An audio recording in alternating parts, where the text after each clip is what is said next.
Set तो कर दे। Drugs यानी नशा। आजकल स्कूल और कॉलेजेस के बाहर ड्रग्स का खरीदा और बेचा जाना बड़ी आम बात है। स्कूल और कॉलेजेस लगातार अच्छे रिजल्ट्स के लिए अपने स्टूडेंट्स पर प्रेशर बनाए रखते हैं। इंस्टीट्यूट और पेरेंट्स की इस लड़ाई में पिसते हैं बच्चे। उनके कंधों पर जो उम्मीदों का बोझ होता है उससे इंस्टेंट रिलीफ की उन्हें जरूरत पड़ती है और ये इंस्टेंट रिलीफ देते हैं ड्रग्स। लेकिन कुछ पल का रिलीफ देने वाले ये ड्रग्स उसके बाद हमारे बच्चों की जिंदगी दीमक की तरह धीरे धीरे खत्म करते हैं और हमें पता तक नहीं चलता। आज भी आप में से कईयों को ये पता नहीं होगा कि इस वक्त आपके बच्चे के बैग में ड्रग्स हैं।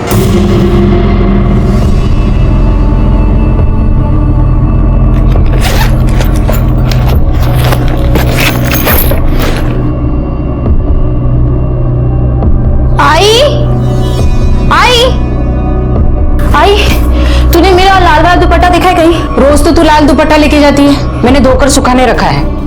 आई तुझे कितनी बार कहा है बिना मुझसे पूछे मेरी चीजों को हाथ मत लगाया कर।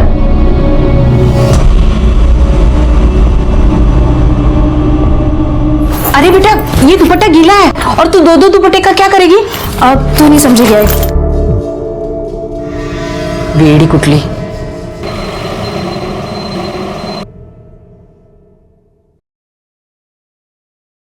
लाइब्रेरियन सर, आपकी चाय। Thank you.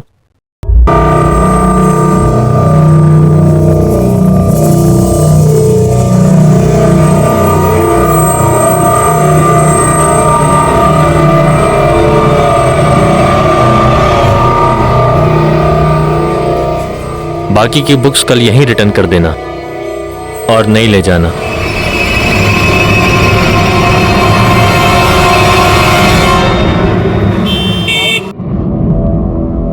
आज ना मैं तेरे लिए भिंडी की भाजी लेके आने वाली थी, पर भैया है ना भाव ही नहीं कम कर रहा था।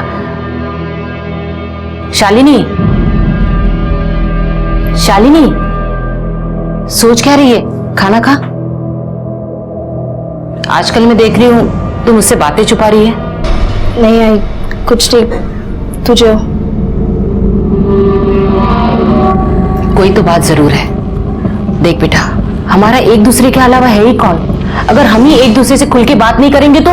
बोला ना आई, कोई बात नहीं है, तू खाना खा और मुझे भी खाने दे। देखा कैसे चिढ़ रही है तू। तू तो पहले कभी ऐसी नहीं थी, कभी पलट के जवाब तक नहीं देती थी। तेरे बाबा के जाने के बाद तू ही तो मेरा सहारा है। अगर तू ही ऐसे बात करेगी तो मैं किसके भरोसे रहूंगी? आई, तेरी बस यही बुरी बात है, तू बस हाथ धो के पीछे बढ़ जाती है। मुझे नहीं खाना खाना। शालिनी मेरी बात तो सुन।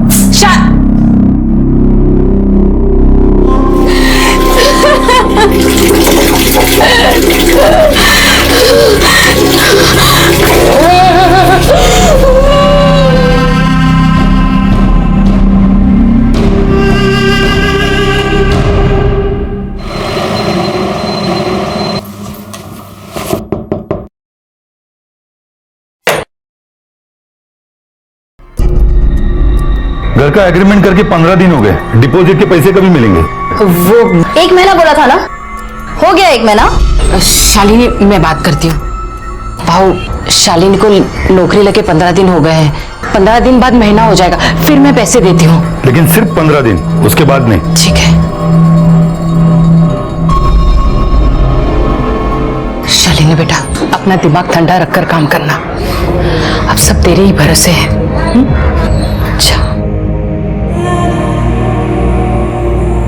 देवा, शालिनी को बुद्धि दे, वो हमेशा मेरा सर ऊंचा रखे बस।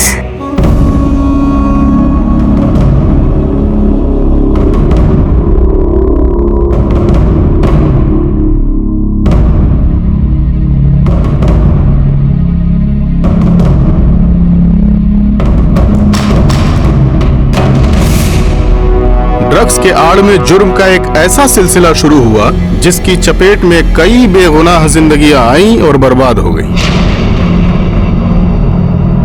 5 पैकेट जास्ती दे रहा हूँ, अपन को टारगेट पूरा करना है। ठीक है, मैं बेचने का ट्राई करती हूँ।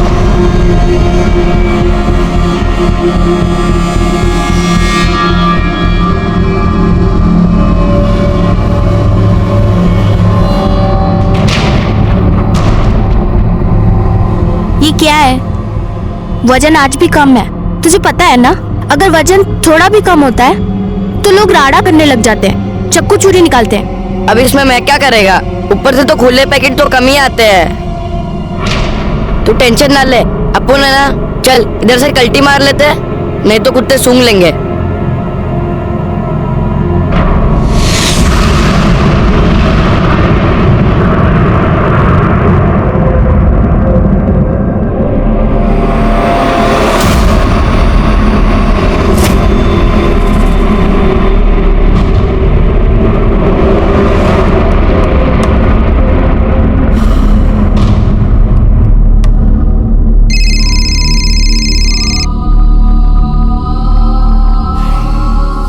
गरम वड़ा पाव 4 बजे पैक रोड पे चलेगा।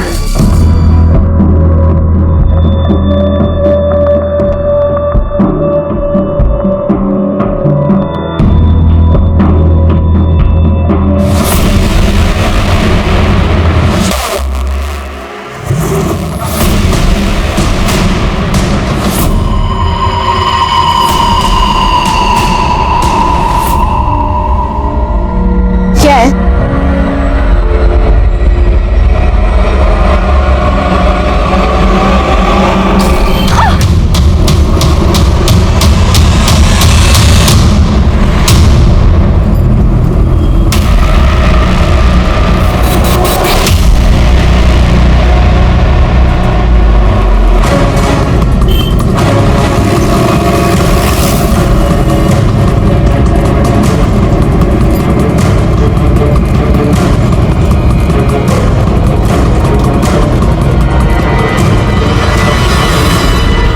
गले पे स्ट्रैंगुलेशन मार्क्स हो सकता है, इसी दुपट्टे से गला घोट के मार दिया गया।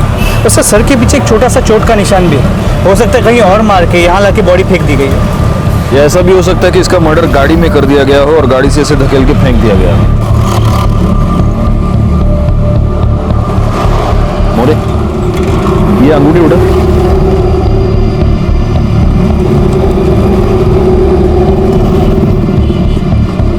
साइज से तो ये अंगूठी इसकी नहीं लगती। हो सकता है कातिल की हो। मतलब कातिल जब उसे मारकर धकेलने की कोशिश कर रहा था तब लास्ट मोमेंट पे उसने कातिल का हाथ पकड़ लिया और गलती से कातिल की अंगूठी इसके हाथ में आ गई। अच्छा, विक्टिम की आइडेंटिटी का कुछ पता चला? सर, ये बैग में से ये आधार कार्ड और ये आइडेंटिटी कार्ड मिला है। सिटी कॉलेज में इंटीग्रेटेड मैनेजमेंट कोर्स की फर्स्ट ईयर की स्टूडेंट थी। शालिनी कुंडलित, भगत सिंह नगर, गोरेगांव वेस्ट। सर, एक इम्पोर्टेंट बात, इसके बैग से ये पैसे मिले, ये ग्राम वेइंग मशीन और ये पुड़िया में।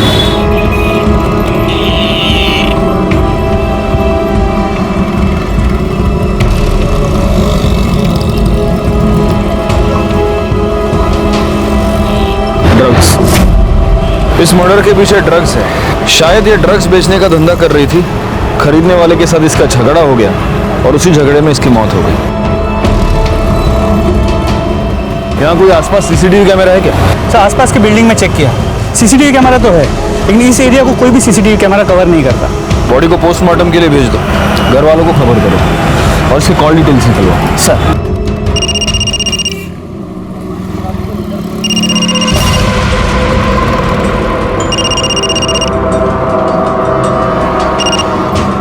हेलो,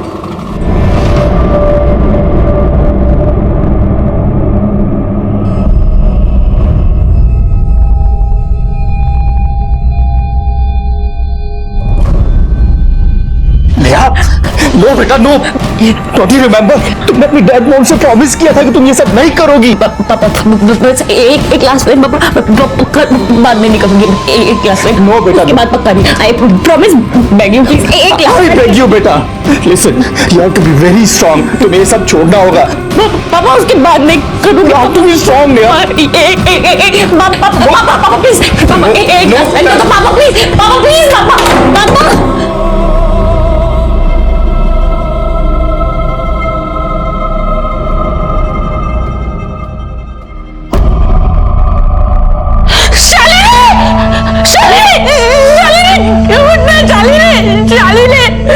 तू मुझे छोड़ के नहीं जा सकती है ना, नहीं जा सकती। मैं किसके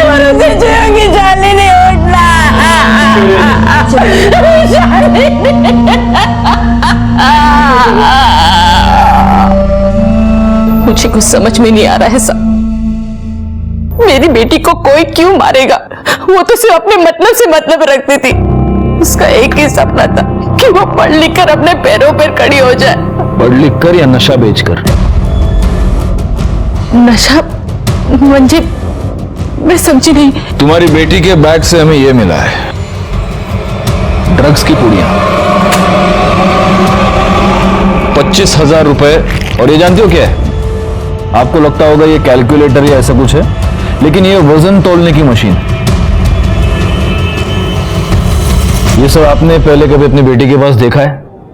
मैंने एक बार देखा था, पर मुझे नहीं पता ये क्या चीज है।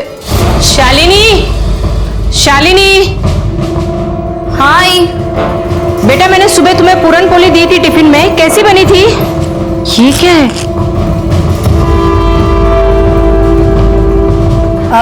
ये क्या है बेटा?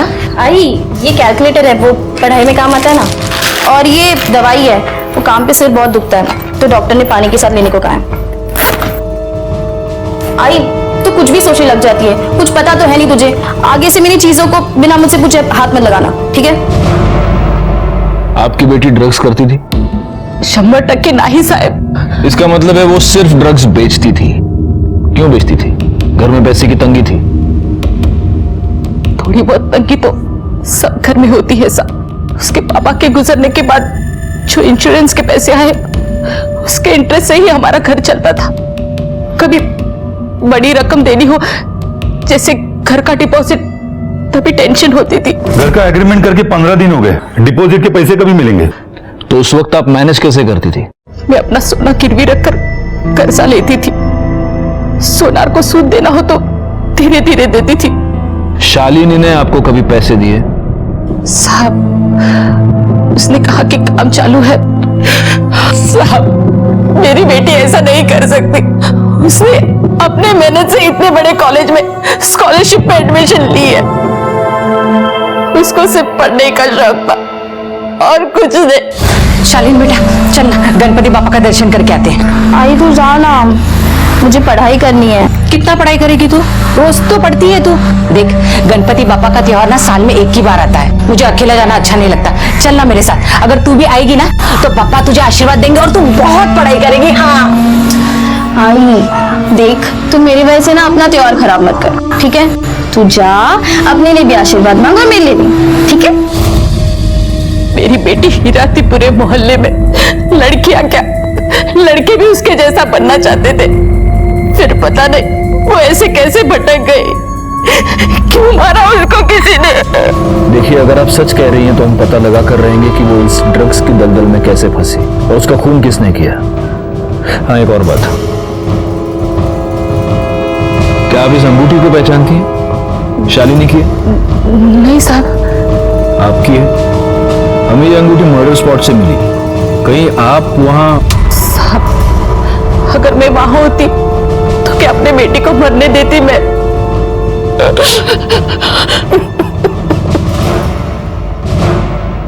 सर, ये शालिनी ड्रग पेडलर बनी क्यों? दो रीजंस हो सकते हैं मोरे, या तो कोई मजबूरी या बुरी संगत। वैसे तो स्टूडियस लड़की थी, लेकिन हो सकता है कि कॉलेज जाने के बाद बुरी संगत में फंस गई हो। जी सर, अक्सर ड्रग एडिक्शन के केस में ऐसा ही होता है। पहले फ्रेंड्स ट्राई करवाते, फिर आदत पड़ जाती और फिर पैसा नहीं होता। फिर ये ड्रग एडिक्ट्स खुद ड्रग बेचकर अपने ड्रग्स के लिए पैसे जुगाड़ते हैं। यही तो मोडस ऑपरेंडी इन ड्रग माफिया की। पहले लत लगाओ और फिर पेडलर बनाओ। एक बार पोस्टमार्टम रिपोर्ट आ जाए, सब कुछ क्लियर हो जाएगा।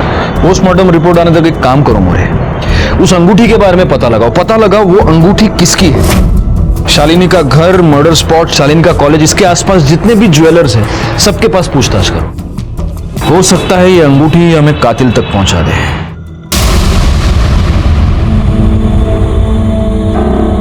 नेहा, नेहा, नेहा, नेहा, बेटा उठो, तुम यहाँ क्यों सो गई? हाँ? चलो उठो, खाना खाना खा लो, 3 दिन से तुमने कुछ नहीं खाया। चलो उठो। पापा कुछ खिलाना है तो मैं ड्रग्स का पैकेट खिला दूं प्लीज। नो पापा प्लीज। बेटा तुमने अपनी मम्मी का प्रॉमिस लिया था ना। नो लास्ट टाइम पापा पक्का you have to be strong यार। पापा प्लीज पापा मैं बैठो प्लीज पापा एक पापा प्लीज पापा प्लीज। अच्छा उठो उठो पापा प्लीज पापा एक बार पापा चलो।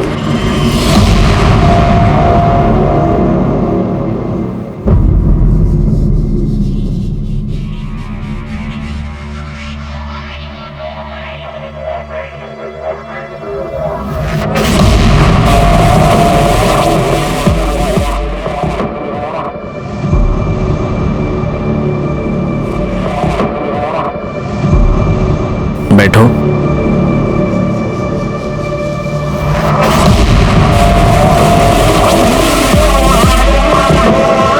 कब तक ये सब करती रहूंगी सर मैं? जब तक तुम मेरे पूरे पैसे चुकता नहीं कर देती तब तक। Good luck.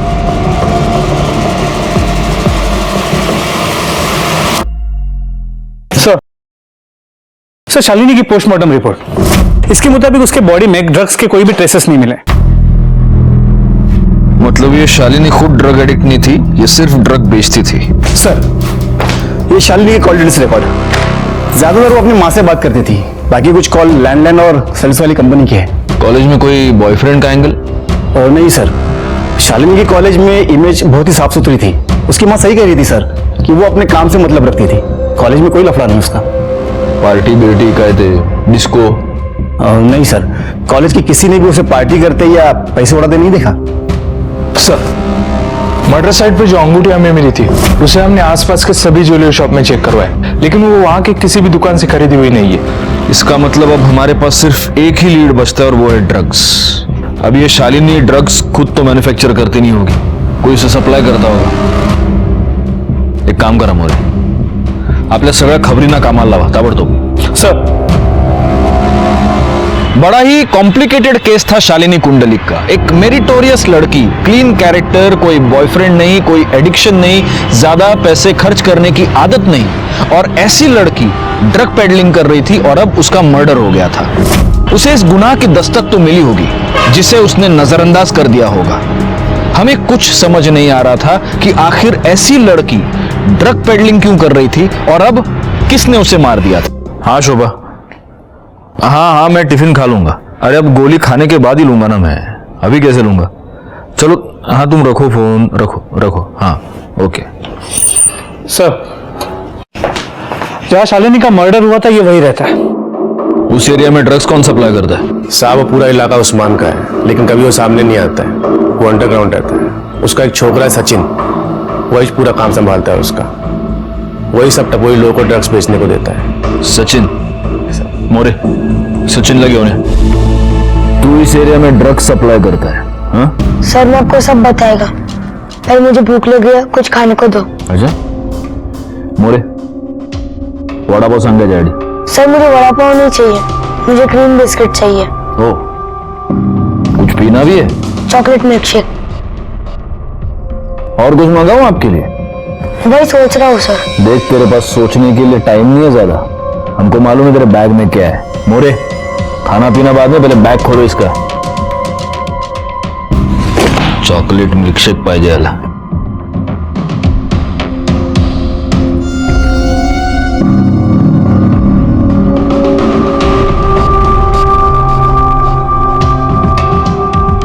ये ड्रग्स, और ये तू जिनको ड्रग्स बेचता है उनका हिसाब है ना? सर मैं ये सब नहीं बेचता हूँ और मुझे मालूम भी नहीं है क्या है। कोई मुझे देता है और बोलता है कि इसको उसको जाके दे, क्या तुम्हें दे आता है। कौन बोलता है? सर वो मैं आपको नहीं बता सकता, वो मुझे जान से मार देगा। मारेगा? कैसे मारेगा? तू पुलिस स्टेशन में बैठा है ना। सर आप मुझे जेल में डालो, नहीं तो मुझे जान से मार दो, लेकिन मैं आपको नहीं बताऊंगा।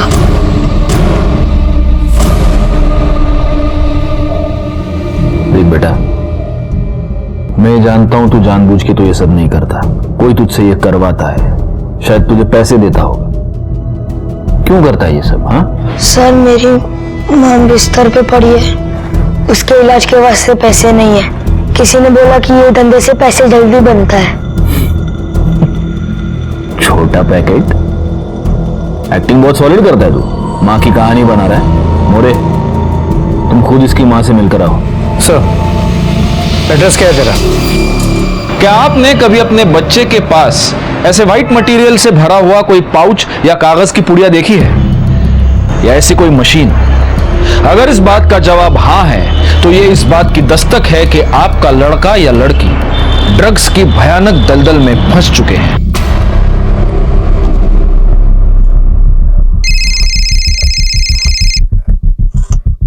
हाँ मोरे। सर ये सचिन सच बोल रहा है, उसकी माँ की तबीयत वाकई काफी खराब है।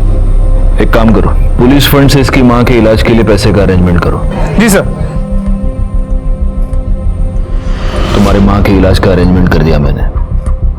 बिस्किट भी हो गए, मिल्कशेक भी हो गया। अब हमारी मदद करोगे?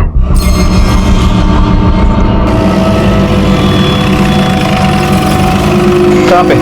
1 वड़ा 4 भजिया उधर से। चलो।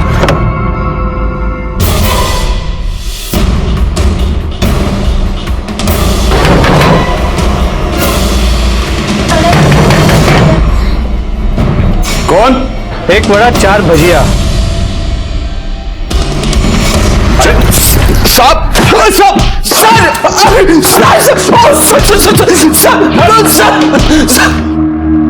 साले, कॉलेज के लड़के लड़कियों को तू ड्रग्स सप्लाई करता है? हाँ? अल्लाह कसम साहब सचिन झूठ बोल रहा है, मैं ऐसा कुछ नहीं करता हूँ। अच्छा, पवार तोड़ा याला, और तब तक तोड़ना जब तक ये सच ना बोल दे। साहब मैं सच बोल रहा हूँ, अल्लाह कसम साहब, सच बोल, अरे सब सच बोल, अल्लाह कसम। इसके कॉल डिटेल्स निकलवाओ, चेक करो इसने शालिनी से कितनी बार बात की है, और लोकेशन की डिटेल्स भी, ताकि पता चले कि जब शालिनी का मर्डर हुआ तब ये कहाँ था। सर मुझे तो लगता है सचिन की तरह शालिनी को भी ड्रग पेडलर इस उस्मान नहीं बनाया, फिर दोनों की भी झगड़ा हो गया, उस्मान ने शालिनी को मार दिया। सीडीआर और लोकेशन की रिपोर्ट आने दो, सब क्लियर हो जाएगा। क्या कर रही है बेटा? नो, ओह माय गॉड, ये क्या किया बेटा? बेटा बस कुछ दिनों की बात है, तेरी आदत छूट जाएगी, you will be out of this addiction, control yourself. तुम्हारी आदत छूटने वाली है बेटा। पापा मेरा मुझसे प्यार करते होगा तो एक लास्ट टाइम बस ड्रग से दो पापा, please, I swear on. No बेटा नो, प्लीज पापा, एक लास्ट टाइम प्लीज। क्या कर लिया पापा आप ये ज्यादा सोचिए मत। ये एक सेकंड ना, ये नंबर है, बोल दीजिए बस, गरम गरम रहा पापा, मिल जाएगा प्लीज। नहीं पापा, वो यहाँ से मोबाइल से नहीं, वो गली के जो ग्रोसरी शॉप है ना, उसकी लैंडलाइन से ये नंबर है, ये डायल करना है प्लीज पापा। एक लास्ट टाइम इसके बाद तो नहीं आता है कभी नहीं, आई स्वेयर ऑन कभी पक्का पापा, प्लीज ला दो एक लास्ट टाइम प्लीज प्लीज पापा।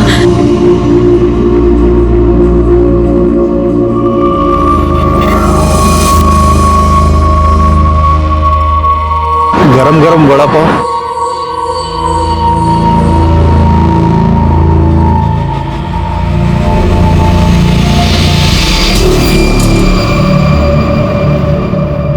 मोरे, या चाय दे।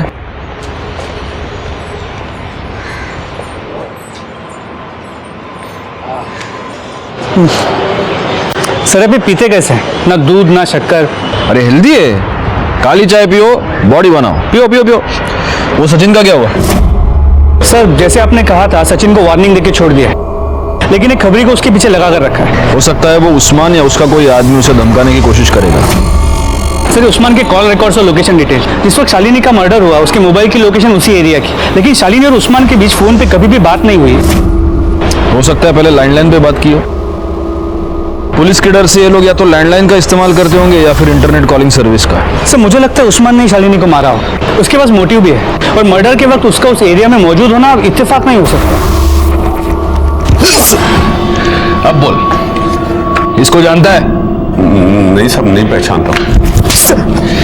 बेगुनाह लड़कियों से तू ड्रग पेडलिंग करवाता है? हाँ देख उस्मान, नारकोटिक्स वाले तेरा जो करना है वो करेंगे, लेकिन अगर तू चाहता है कि हम तेरे साथ शराफत से पेश आए तो सच बता, इसको जानता है?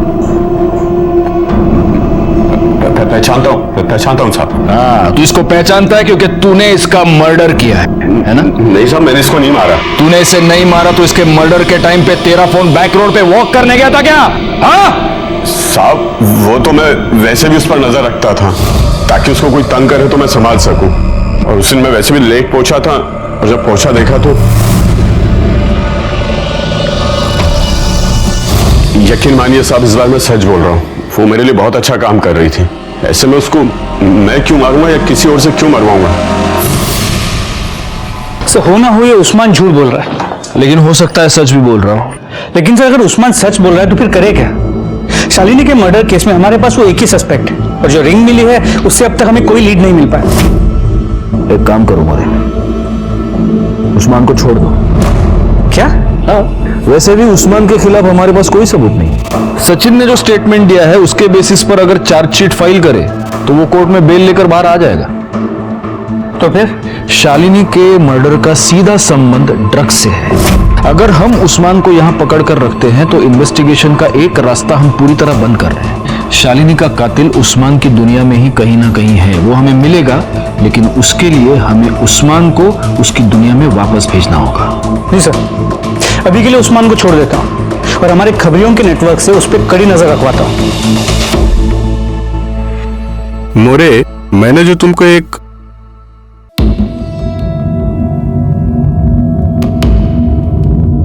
तुम्ही इकडे क्या करूं साहब, नींद नहीं आती है। रात को उठ उठ के रोती हूँ मैं। पहले सारे मोहल्ले वाले मेरी बेटी जैसा बनना चाहते थे। आज जब उनको पता चला कि वो नशे का धंधा करती थी, आज वो लोग ही मेरे मुंह पे थू थू करते। लेकिन मैं जानती हूँ मेरी बेटी निर्दोष है, उसको किसी ने जानबूझकर फंसाया है। देखिए हम लोग छानबीन कर रहे हैं। छानबीन के बाद मेरी बेटी निर्दोष है ये साबित हो जाएगा ना? आपको विश्वास है ना अपनी बेटी पर, तो वो जरूर निर्दोष साबित होगी। बस मुझे उस दिन का इंतजार है। एक बार मेरी बेटी की सच्चाई पूरी दुनिया के सामने आ जाए, फिर मैं चैन से मर सकती हूँ।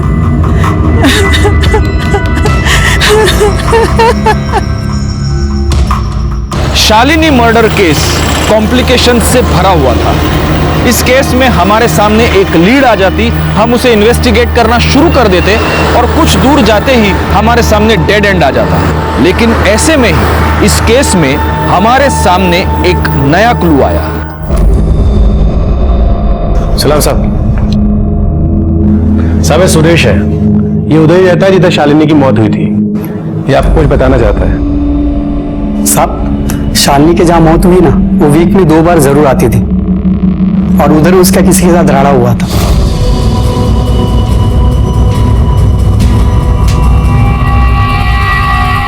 साहब उसके बाद वो आदमी मुझे दिखाई नहीं उधर। ये था वो? नहीं साहब। अगर मैं स्केच बनवाने को बोलूं तो स्केच बनवा सकते हो? साहब स्केच बनवाना मुश्किल है, लेकिन साहब वो सामने आया तो उसको मैं पहचान लूंगा। ठीक है, अगर स्केच बनवाने की जरूरत पड़ी तो बुला लूंगा तुमको। साहब एक और बात, जैसा शालिनी लाल दुपट्टा डाल के ड्रग्स बेचती थी, वैसे ही दूसरी लड़की लाल दुपट्टा डाल के ड्रग्स बेच रही है।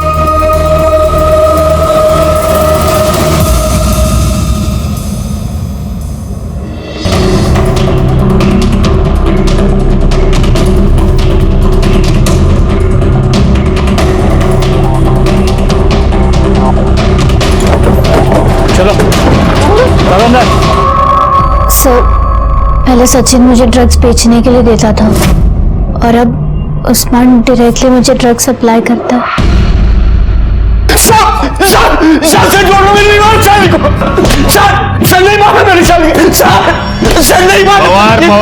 थांबा। पहले शालिनी और अब सिल्क। भोली भाली पढ़ने लिखने वाली लड़कियों को तू ड्रग पेडलर बनाता है, उनका इस्तेमाल करता है और फिर उनका खून कर देता है। शालिनी के साथ तूने यही किया और अब सिल्क के साथ तू यही करने वाला था। खुदा कसम साहब, इतनी मार खाने के बाद झूठ बोलने की हिम्मत नहीं बची। मैं उन लड़कियों के बारे में कुछ नहीं जानता, वो तो बस पैसे कमाने के वास्ते कोई उनको मेरे पास भेजता था। बस सब इतना ही पता और कुछ नहीं पता। कौन? सर प्लीज सर मारो मत प्लीज। नहीं सर बताता हूँ सर, मेरा विश्वास करो सर, मैं सिल्क को सिर्फ मदद करता था। उसको पैसों की अर्जेंट जरूरत थी तो मैंने उसे उस्मान के पास भेजा था। फोटो दे। इसको भी तूने उस्मान के पास भेजा था? हाँ सर। और फिर तूने ही इसको मार दिया? नहीं सर, मैंने इसे नहीं मारा है सर, मैंने इसे भी पैसे कमाने के लिए उस्मान के पास भेजा था सर। ये अजीब है नहीं मोरे? मतलब कॉलेज में जिसको भी पैसे की जरूरत पड़ती है वो सब तेरे पास आते हैं? हाँ नहीं सर, लाइब्रेरियन होना सर तो सब टच में रहते हैं। और तू उस्मान के टच में रहता है? कब से है तू उसकी टच में? जब मैं स्कूल में था तब मुझे किसी ने उस्मान के पास ड्रग्स बेचने के लिए भेजा था, तभी से जिसको भी पैसों की जरूरत पड़ती है तो मैं उस्मान के पास ही भेज देता हूं। तली हुई तीखी हरी मिर्च के साथ वड़ा पाव खाने का मजा कुछ और है मोरे। अरे लो ना, लो तुम्हारे लिए मिर्ची मंगाई है मैंने, खाओ खाओ खाओ। सर ये प्रणव, मुझे लगता है हमसे कुछ तो छुपा रहा है, वरना दो सीधी सादी लड़कियां अपने फाइनेंशियल प्रॉब्लम लेके उसके पास क्यों डिस्कस करने जाएंगी और फिर उसके कहने पे ड्रग पेडलिंग करने लगेगी। बहुत ही मसीहा बनता ही है। इसकी सारी कुंडली निकालो, घर में कॉलेज में सब जगह पता करो इसके बारे में। CDR मोबाइल लोकेशन सब चाहिए मुझे। और वो सिल्क, उसका क्या करना है? उसके माँ बाप को बुलाओ और वार्निंग देके छोड़ दो। और माँ बाप को बोलना बिजनेस पे कम और लड़की पे ज्यादा ध्यान दे। सर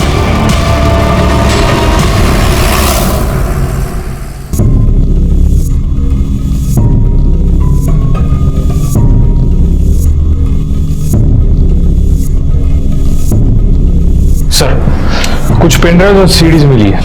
सर इसमें कॉलेज के डॉक्यूमेंट्स, मतलब मैंने पूछा डॉक्यूमेंट्स है? सिर्फ कॉलेज के डॉक्यूमेंट्स। देखा सर सच में इसमें कुछ नहीं है सर।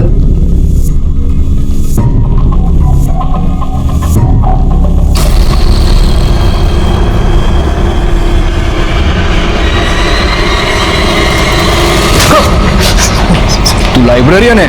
हाँ, लाइब्रेरियन का काम होता है विद्या को बांटना बढ़ाना, और तू लड़कियों का एक्सप्लॉयटेशन करता है। बता, सिल्क को तूने इस ड्रग पेडलिंग के दलदल में कैसे फंसाया, बता।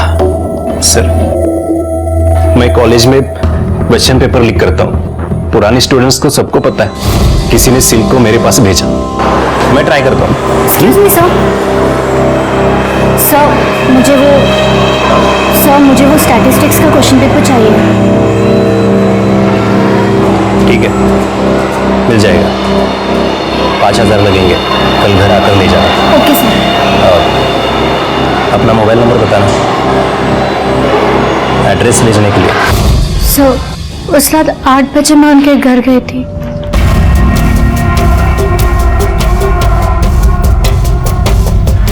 बस 2 मिनट।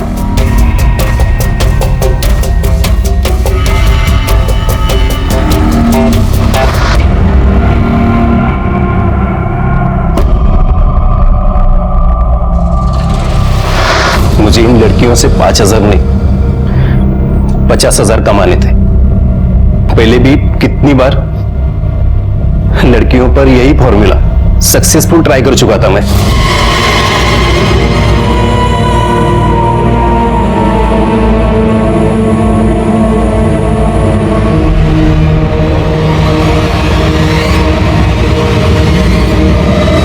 फिर जब नेक्स्ट डे मॉर्निंग मैं नींद से उठी तो मैंने रियलाइज किया मैं प्रणव सर के घर पे हूँ, उनके बेड पे, और मेरे बदन पे कपड़े नहीं थे। फिर मैंने सिल्क से 50,000 मांगे, पर उसके पास नहीं थे, तो मैंने उसको उस्मान के पास भेजा। और फिर यही फॉर्मूला तूने शालिनी कुंडलिक के साथ भी ट्राई किया? हाँ sir.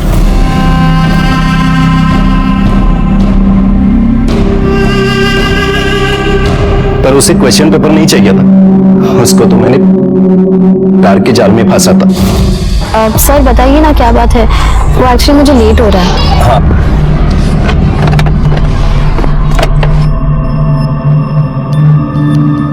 Happy Valentine's day. Shalini मैं तुमसे बहुत प्यार करता हूँ, प्लीज ट्राई टू अंडरस्टैंड। तुमने अगर मुझे अपना बॉयफ्रेंड एक्सेप्ट नहीं किया तो मैं तुम्हारे लिए जान दे दूंगा। सर मैंने आपसे पहले भी कहा है, मुझे अभी पढ़ाई करनी है, नौकरी करनी है, अपनी आई का ख्याल रखना है, बहुत कुछ करना है मुझे। मेरे पास इन सब चीजों के लिए कोई वक्त नहीं है। हाँ तो तुम्हें ये सब करने से कौन रोक रहा है? मैं तुम्हारे साथ हूँ, कदम से कदम मिलाकर तुम्हारे साथ चलूंगा। Please. I am sorry sir. लगता है तुम्हें मुझ पे यकीन ही नहीं है। सर! सर!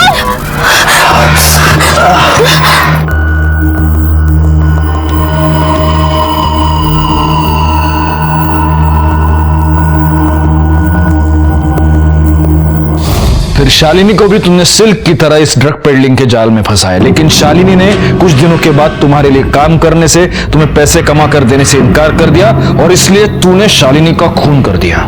नहीं सर, मैंने नहीं मारा है। मैंने बोला ना आपको, मैंने नहीं मारा है सर। शालिनी एक सोने का अंडा देने वाली मुर्गी थी मेरे लिए, मैं उसे क्यों मारूंगा सर? मैंने नहीं मारा है सर। सर, प्रणव के इन कॉल रिकॉर्ड्स और लोकेशन डिटेल्स के मुताबिक जब शालिनी का मर्डर हुआ वो कॉलेज में ही था। हो सकता है प्रणव ने अपना फोन कॉलेज में छोड़ा हो और वो खुद क्राइम स्पॉट पर चला गया हो। नहीं सर, मैंने कॉलेज में भी पूछताछ की, प्रणव उस वक्त लाइब्रेरी में ही था और उसने बुक्स भी इशू किए थे। तो शालिनी को उस्मान ने नहीं मारा, इस प्रणव ने नहीं मारा, उर्मिला और वो लड़का सचिन मुझे नहीं लगता वो मारेंगे। फिर शालिनी को किसने मारा? शालिनी और सिल्क दोनों लड़कियां प्रणव के धोखे का शिकार बन गई। दोनों ने जुर्म की पहली दस्तक नहीं सुनी और अपनी एक गलती छुपाने के लिए बड़ी साजिश का शिकार बन गई। सिल्क को तो हमने बचा लिया, लेकिन शालिनी अपनी जान गंवा चुकी। गुनाह और गुनहगार एक ही कड़ी में बंधे हमारे इर्द गिर्द घूम रहे थे, लेकिन अब भी हम शालिनी के कातिल तक पहुंच नहीं पा रहे थे। और उसी वक्त इस मामले में एक नया ट्विस्ट हमारे सामने आया। हेलो, क्या? कहां पर? ठीक है, हम पहुंचते हैं। सर, एक इमरजेंसी केस है।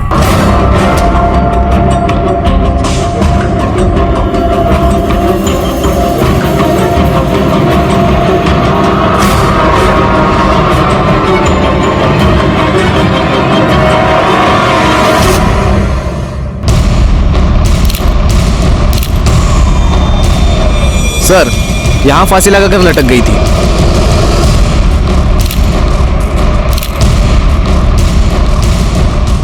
आपको इस सुसाइड के बारे में पता कैसे चला? मैं सर ऑफिस से आया था सर, मैंने देखा मेरी बेटी ने सुसाइड कर लिया। कोई सुसाइड नोट? नहीं सर। सर, कुछ तो लफड़ा था।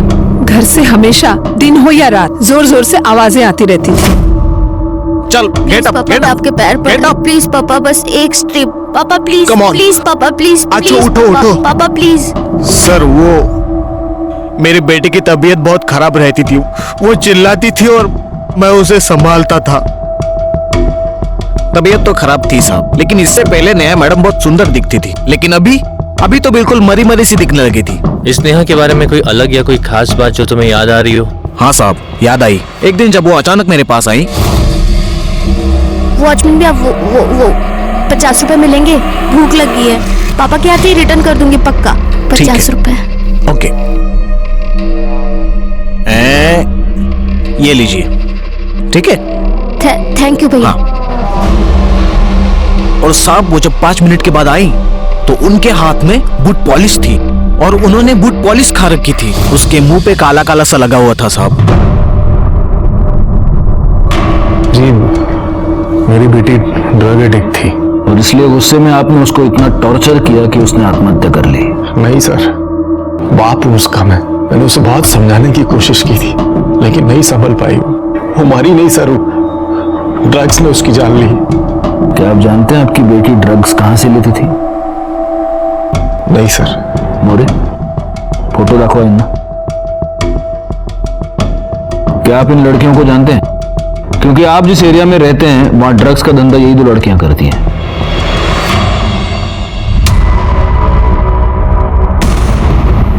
जी नहीं, मैंने इन्हें नहीं देखा भाई।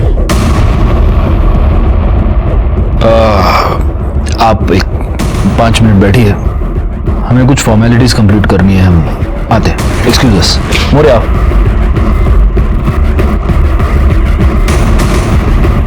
तुमने नोटिस किया उदय की उंगली पर व्हाइट मार्क है, जैसे सालों साल अंगूठी पहनने के बाद होता है, लेकिन अंगूठी मिसिंग है। मतलब शालिनी के बॉडी के पास जो अंगूठी मिली थी वो इसकी हो सकती है? हो सकती है। एक काम करो, इसके कॉल डिटेल्स और लोकेशन निकलवाओ, और वो जो अपना खबरी था ना, क्या सुरेश को बोला। सर।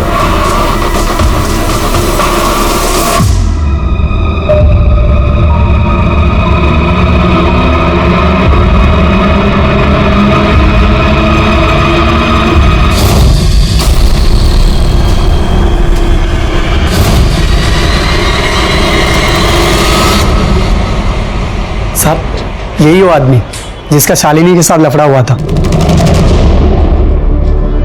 सर, उदय के कॉल डिटेल्स और मोबाइल लोकेशन। या मोरे। सॉरी उदय जी, आपको वेट करना पड़ा।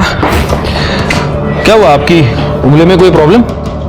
ओह, लगता है आपकी अंगूठी खो गई है। हाँ जी हाँ, वो आदत थी ना, और एक बार आदत पड़ जाए तो छूटना मुश्किल हो जाता है। नहीं, मुझे एक बात बताइए, कहीं ये तो नहीं है आपकी अंगूठी?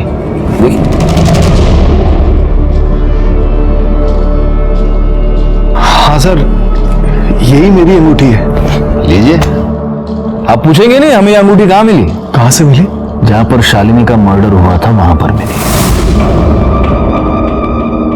तो क्या अब आप हमें ये बताएंगे कि आपने शालिनी को क्यों मारा? देखिए, आप झूठ मत बोलिए, क्योंकि हमें पता है जब शालिनी का मर्डर हुआ तब आप वहीं थे। आपका शालिनी से झगड़ा हुआ था, ये आप ही के कॉल रिकॉर्ड्स है, मोबाइल की लोकेशन के रिपोर्ट्स है। आप उस वक्त वहीं पर मौजूद थे। क्यों मारा आपने शालिनी को? सर, मैंने शालिनी को मारा जरूर, लेकिन मैं उसे मारना नहीं चाहता था सर। नेहा को मैंने बहुत समझाने की कोशिश की थी सर, उसको नशे की लत लग गई थी। वो चोरी छुपे शालिनी के पास ड्रग्स लेने जाती थी। लड़कियों को ड्रग्स बेचती है? शर्म नहीं आती तुझे? मेरी बेटी को बर्बाद करना चाहती है? आज के बाद उसके आसपास भी नजर आई ना तो छोड़ूंगा नहीं तुझे। मैंने शालिनी को जाके धमकाया कि वो नेहा को ड्रग्स नहीं देगी, लेकिन उसने ऐसा नहीं किया सर।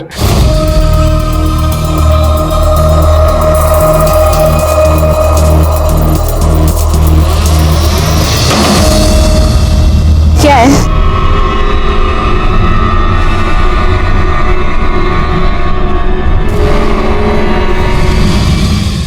उदय, आपको कानून हाथ में नहीं लेना चाहिए था।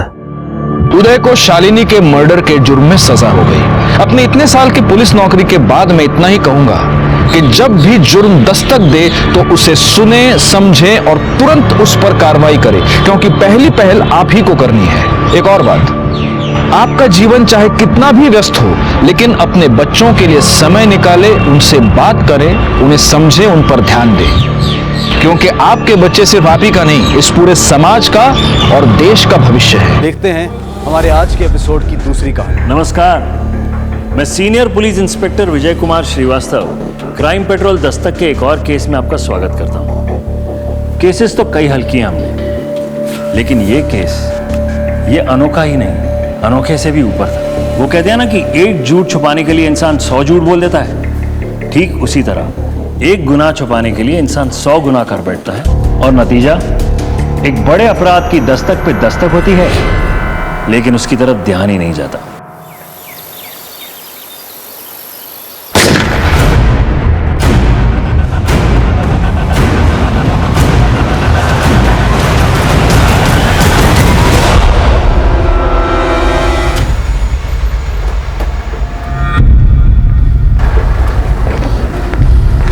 कहाँ है वो? आपके केबिन में बिठा के रखा है।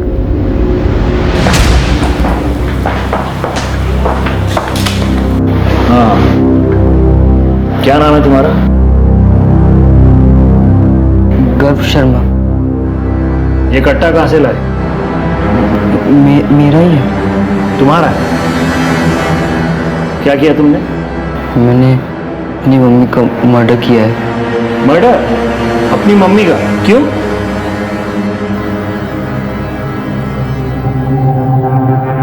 तुम रहते कहाँ हो?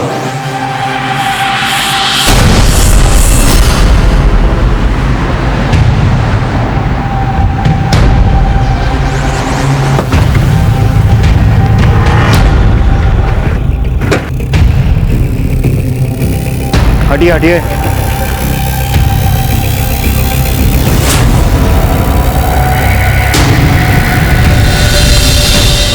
कहाँ है? उधर से। पर आप इनको ले जाइए प्लीज। कम।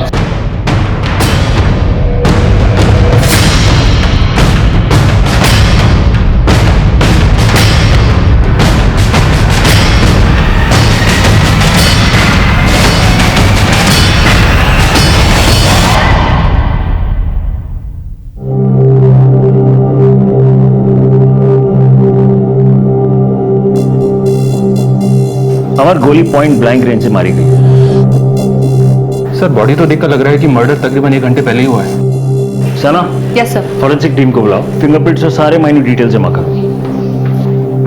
और कौन कौन रहता है इस घर में? सर यहाँ 3 लोग रहते हैं, कोमल, उसके ससुर जी सोमनाथ जी और पोता गर्ग। मैंने सोमनाथ जी को फोन किया है, वो भी बस आते ही होंगे। आप पड़ोसी हैं? जी सर, मैं यहीं रहती हूँ। गोली चलने की आवाज तो सुनी होगी? जी सर, मैं यहीं छत पर अचार डाल रही थी, तभी आवाज सुनाई दी। सर उस वक्त मैं समझ नहीं पाई कि वो गोली की आवाज थी, लेकिन थोड़ी देर के बाद मैंने गर्ग को यहीं से निकलते हुए देखा। उसके हाथ में बंदूक थी, मुझे लगा कुछ गड़बड़ है और मैंने अंदर जाकर देखा तो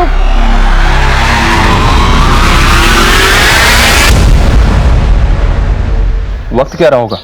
सर करीब 2-2:15 बजा होगा। अरे एक मिनट, कहाँ जाना? ऊपर नहीं जा सकते आप। घर है मेरा है। सर ये सोमनाथ जी हैं, इस मकान के मालिक। ठीक है, चाहिए।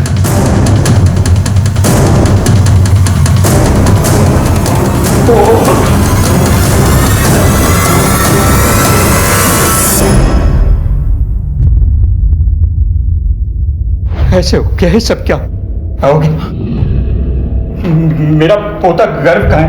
गर्व! देखिए सर, गर्व ने खुद कबूल किया है कि उसने अपनी माँ की हत्या की है। कैसे? देखिए मुझे इसी वक्त गर्व से बात करनी है। कहाँ है वो? आप इस बात नहीं कर सकते, प्लीज। ऑफिसर देखिए, मेरा पोता है, मैं उसका दादा हूँ। सर प्लीज ऑफिसर मेरी बात सुनो। देखो यार, मेरी बहू मरी पड़ी है और मेरे पोते से तुम लोग बात भी नहीं करने दोगे।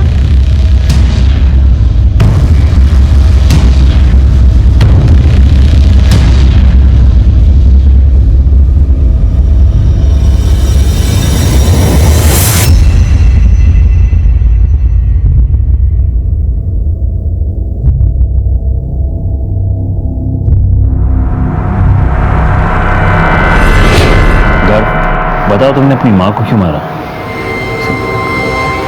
क्योंकि मैं अपनी मम्मी से नफरत करता था।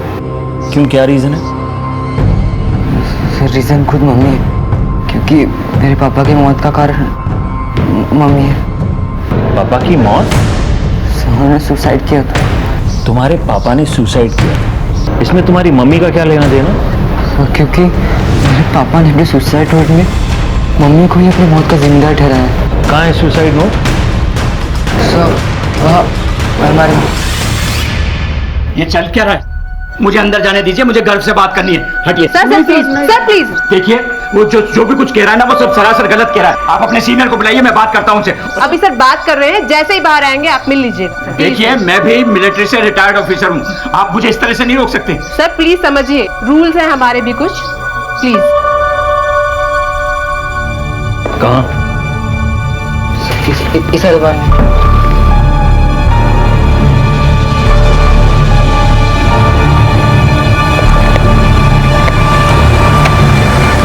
नहीं, इसी में लगा था मैं।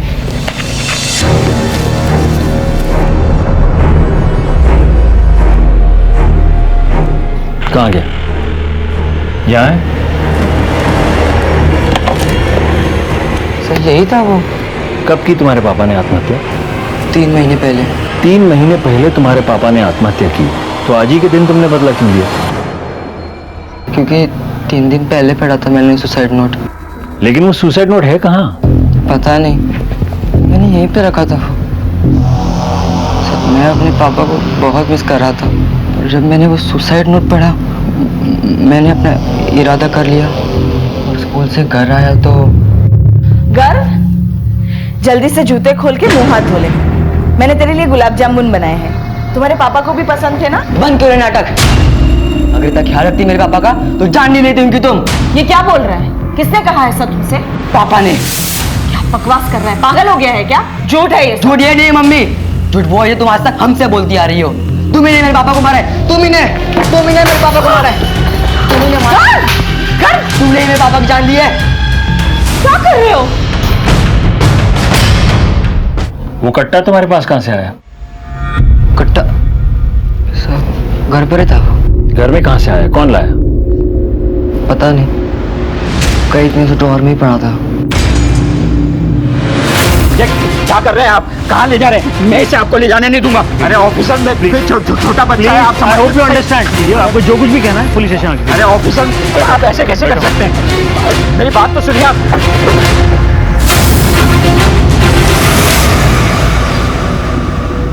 गर्व का चेहरा देखकर लगता नहीं सर कि वो सच बोल रहा है। हमें चेहरे नहीं, सबूत और गवाह देखने होते हैं अमर। तहकीकात में यह तय करना होता है कि सच क्या है और झूठ क्या है। ये देखो, इस तरह के देसी कट्टे बाराबंकी में बनते हैं। पर इनके घर में कैसे आ गया सर? कोई तो लाया होगा। बाराबंकी पुलिस स्टेशन के साथ कोऑर्डिनेट करो। मुझे इस तरह के इलीगल आर्म्ड डीलर्स की सारी लिस्ट और कॉन्ट्रैक्ट किलर्स के सारे डिटेल्स चाहिए। Right sir. और वो गन फॉरेंसिक्स में भेज देना। Okay sir.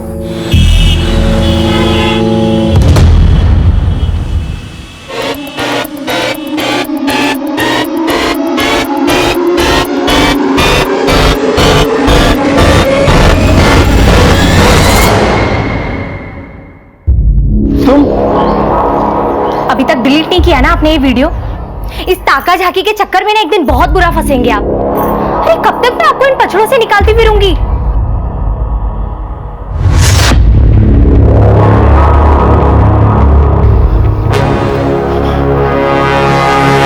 मेरा पोता गर्व कहाँ है?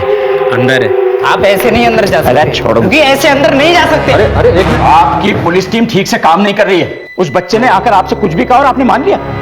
क्या लगता है कि वो बच्चा हत्या कर सकता है, वो भी अपनी मां की? ये कोई मामूली बात नहीं है। सोमनाथ जी, ये हम नहीं कह रहे हैं, कर्व ने खुद इकबाल जुर्म किया है। और इतना ही नहीं, उसने वो हथियार भी हमें सौंप दिया है और हत्या का कारण भी बताया। ये मामूली बात है क्या? देखिए सोमनाथ जी, मामला बिल्कुल साफ है और जहां तक बात इल्जाम की है, हम साबित कर देंगे सच क्या है और झूठ क्या है। मैं आपसे कह रहा हूं कि ये सब झूठ है। आप ये कैसे कह सकते हैं? क्योंकि मैं जानता हूं कि सच क्या है। क्या है सच? सच ये है कि कोमल की हत्या गर्व ने नहीं, मैंने की है।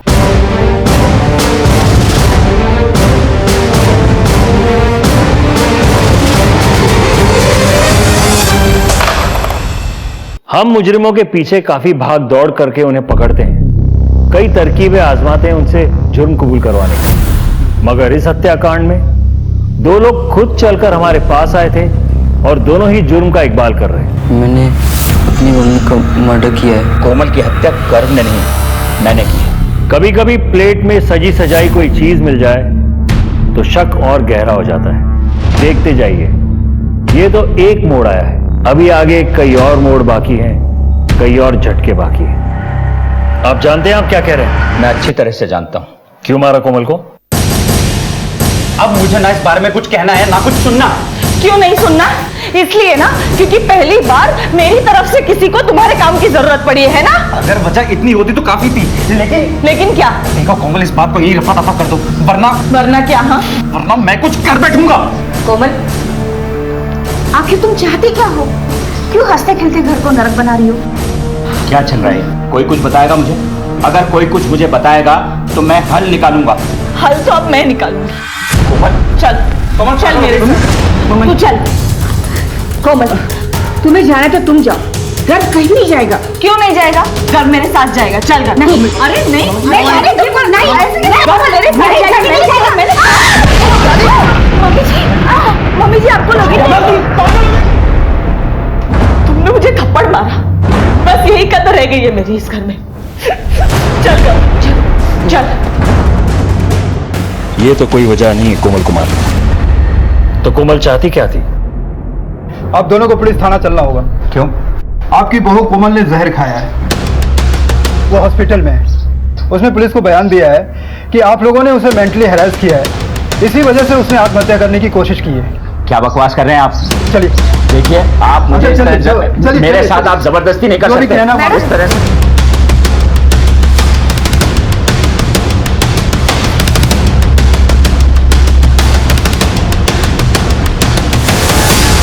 इतना सब कुछ होने के बाद भी मैंने दोनों को मिलाने में कोई कसर नहीं छोड़ी। वकील साहब, बेल करवाने के लिए बहुत बहुत शुक्रिया। सुनील, तू कुछ बताता क्यों नहीं है? तुम दोनों के बीच किस बात को लेकर इतना तनाव है जो बात यहां तक पहुंच गई?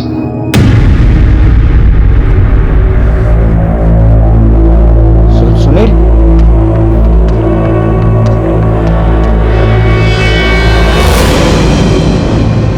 सुनील, तुझसे एक बहुत जरूरी बात करनी है। देख बेटा, पति पत्नी के बीच तो ये सब चलता ही रहता है। तू जा और कोमल को मना कर ले। नहीं पापा, मैं उसे लेने नहीं जाऊंगा। मैं उससे डिवोर्स लूंगा। बेटा, पति पत्नी के बीच में तो डिवोर्स हो सकता है, पर माँ बाप के बीच में तो नहीं हो सकता ना। गर्व के लिए, अपने बच्चे के लिए कोशिश तो कर। बेटा, मैं अपने पोते को मिले बगैर नहीं रह सकती। जाकर उसे ले आ। तो फिर क्या कोमल वापस आ गई?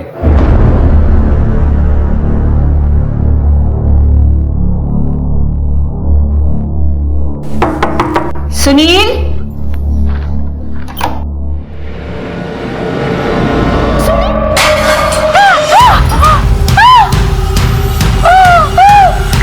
कौशल्या! कौशल्या! कौशल्या! कौशल्या! सुनील! उसने हम पे इतना संगीन इल्जाम लगाया जिसकी वजह से मेरे इकलौते बेटे ने आत्महत्या कर ली। उस सदमे में मेरी पत्नी चल बसी। हमारा हंसता खेलता परिवार बर्बाद हो गया। मगर उसी दिन मैंने ठान लिया था, मैं आपके साथ घर लौटने को तैयार हूं, लेकिन मेरी कुछ शर्तें हैं। मुझे तुम्हारी सब शर्तें मंजूर हैं। बेटा, जो भी कुछ मेरा है वो तुम्हारा और गर्व का ही तो है। गर्व के लिए सही तुम मेरे साथ घर लौट चलो। अब मुझे यह बता दीजिए कि कैसे किया आपने ये सब?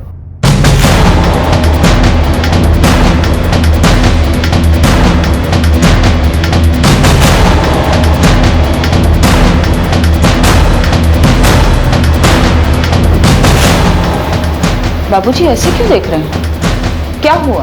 जो अब तक नहीं हुआ वो अब होगा। मतलब साफ है, तुम्हें अपने पापों का हिसाब देना होगा। बाबूजी, बाबूजी, नहीं, नहीं। आपकी बहू और बेटे में किस बात को लेकर लड़ाई होती थी? ठीक से तो नहीं पता सर, लेकिन कोई बैंक लोन की बात थी जिसको लेकर दोनों के बीच में तनाव था। कोमल को मारने के लिए कट्टा कहां से लिया आपने? जी, सेल्फ डिफेंस के लिए लिया था। सेल्फ डिफेंस के लिए देसी कट्टा किससे लिया? बहुत दिन हो गए, याद नहीं है। आप एक फौजी और ये भी नहीं जानते कि गैर कानूनी हथियार रखना एक जुर्म है? जी जानता हूं, लेकिन सोमनाथ जी, गर्व ने अपने पापा के सुसाइड नोट की बात कही थी हमसे। क्या आपको पता है वो सुसाइड नोट कहां है? Suicide note? मैं किसी सुसाइड नोट के बारे में नहीं जानता। तो आप ये तो जानते ही होंगे कि आपके स्टेटमेंट के बाद आप पर कानूनी कार्रवाई की जा सकती है। जानता हूं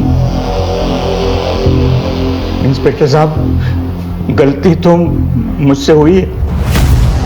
कोमल को मारने के बाद अगर मैं वहां से नहीं चला जाता तो मेरा बच्चा मुसीबत में नहीं पड़ता। आप गर्व को जाने दीजिए, वो निर्दोष है।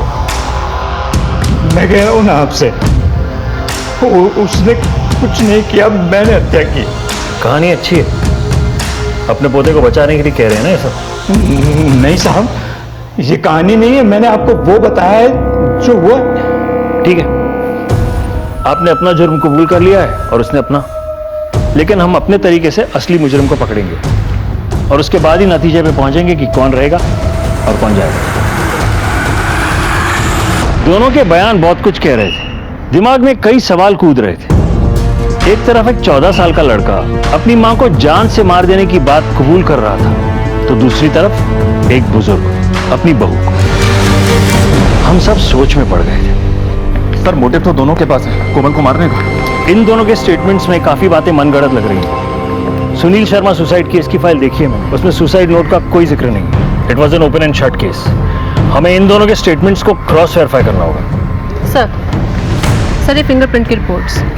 सर देसी कट्टे पे सोमनाथ और गर्भ दोनों की उंगलियों के निशान थे, लेकिन और भी निशान थे जो डिस्टॉर्टेड हो गए। इसका मतलब ये निशान खुद कोमल के हो सकते हैं जो हाथापाई के वक्त पड़ गए, या फिर कोई तीसरा आदमी है जिसे ये दोनों बचाने की कोशिश कर रहे हैं, या फिर सर एक दूसरे को। राइट।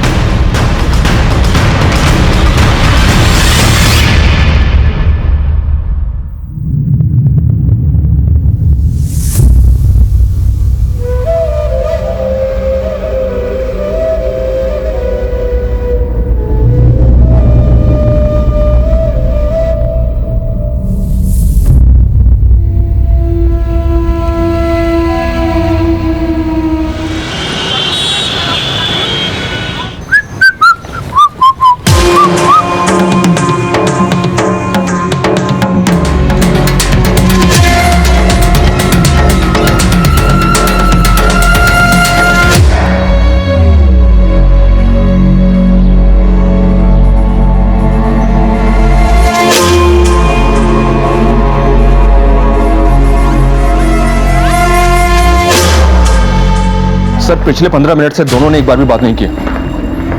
अमर करेंगे, घड़ा भर के छलकने में कुछ समय तो लगता है। बाराबंकी से कोई खबर? सुबह ही बात हुई थी सर, शाम तक डिटेल्स आ जाएंगी। देखो गन तो आई है और हत्या भी हुई है। अब जाहिर सी बात है कि गन इनके पास उड़कर तो नहीं आई, कोई लाया होगा। अब जब तक इस देसी कट्टे की गुत्थी नहीं सुलझ जाती, हम इन्हें क्लीन चिट नहीं दे सकते।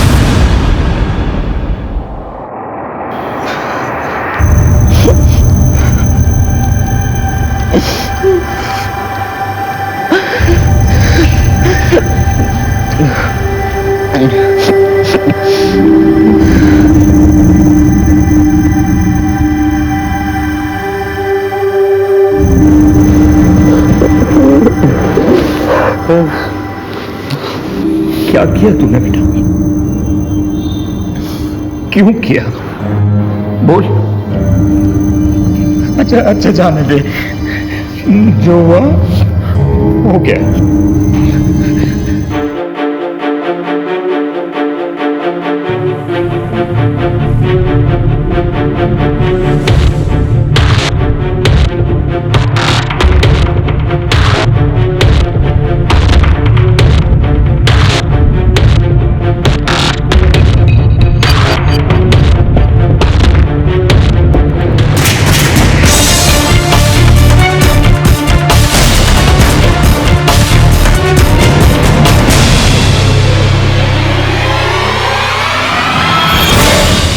ये मोहल्ला जितना सामान्य अब दिख रहा है, वो घटना के वक्त ऐसा था नहीं। जिस तरह डॉक्टर हर मरीज का अलग इलाज करता है, उसी तरह हम पुलिस वालों को भी मुजरिम देख के पैंतरे इस्तेमाल करने पड़ते हैं। मैं सिर्फ इतना बता दूं कि अब इस केस की दिशाएं बदल गई थी और अब ये केस अनोखे से भी ऊपर उठ चुका था। सोमनाथ और कोमल के बैंक डिटेल्स निकलवाओ। सुनील जिस बैंक में मैनेजर था, वहां की डिटेल्स निकलवाओ कि किस रिश्तेदार के लोन के कारण सुनील और कोमल एक दूसरे से लड़ रहे थे। एक टीम बना ली हमने सर, जो घर मोहल्ले और फैक्ट्री से सारी डिटेल्स जमा करेगी। कोमल के मैके में पूछताछ करते हैं। होशियारी से इन्वेस्टिगेशन होनी चाहिए। Then we have to speed up. Yes, sir. Okay.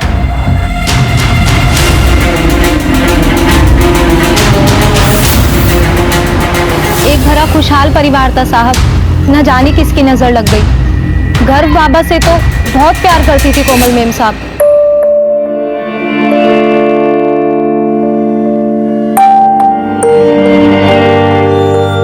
जहाँ तक सोमनाथ जी का सवाल है, कोमल मेम साहब और उनकी ज्यादा बातचीत नहीं होती थी।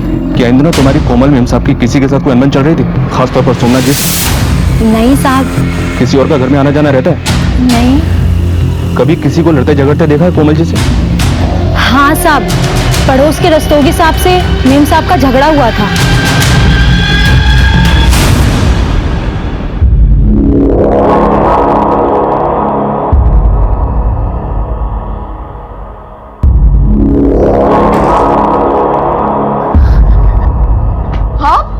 आप यहाँ क्या कर रहे हैं? अरे कोमल जी, ये अखबार बाहर पड़ा था, वही देने आया था। अखबार देने क्यों आ गए? अखबार बाहर पड़ा है तो पड़ा रहने दीजिए, और देने भी आए तो ऐसे सीधे अंदर चले आएंगे आप? आवाज नहीं दे सकते? आप तो बेकार में नाराज हो रही हैं। मैं तो बस यूं ही अपना घर समझ के आ गया था। अपना घर समझ के आ गए थे? जैसे आए वैसे के वैसे दफा हो जाइए यहाँ से।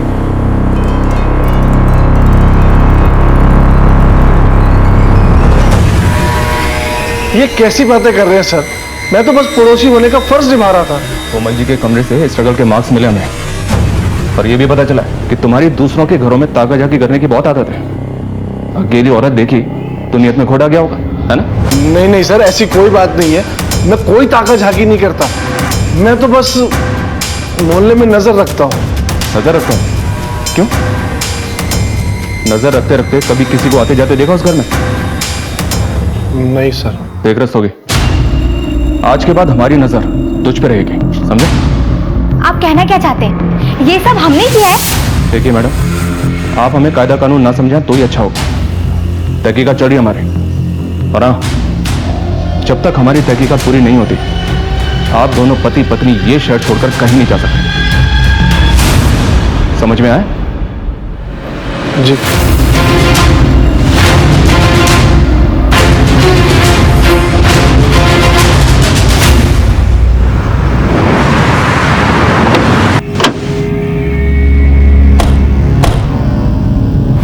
मैडम, मेरे दीदी के कत्ल का जितना जिम्मेदार ये सोमनाथ है ना, इससे कहीं ज्यादा मेरे पिता हैं। मैंने इनको समझाया भी, लेकिन इतना सब कुछ होने के बाद भी ना, बस ये आ गए उनके गड़ियाली आंसुओं में। दीदी, ये आप क्या कर रही हो? अब वापस उस घर में जाना चाहती हो? अब पागल हो गई हो?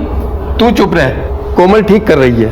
अरे सोमनाथ जी खुद चल कर आए हैं, और फिर गर्व हमसे ज्यादा उनके पास खुश रहेगा। और मैडम, वो तो पहले से चाहते थे हमसे कैसे भी बदला ले अपनी पत्नी और बेटे का। मैडम, वो तो चाहते थे अपने पोते को हासिल करना, लेकिन बस दीदी उनकी चिकनी चोपड़ी बातों में आ गई। मैं जानती हूँ उन लोगों से बहुत गलतियां हुई है, लेकिन मुझे गर्व के भविष्य की चिंता है, इसलिए मुझे जाना पड़ेगा। आप लोग चिंता मत कीजिए, मैं सब संभाल लूंगी। ये ठीक कह रहे हैं, मैं ही नहीं समझ सका। उस दिन कोमल के जज्बाती फैसले को मैंने ठुकरा दिया होता और उसे नहीं भेजा होता तो आज मेरी बेटी जिंदा होती।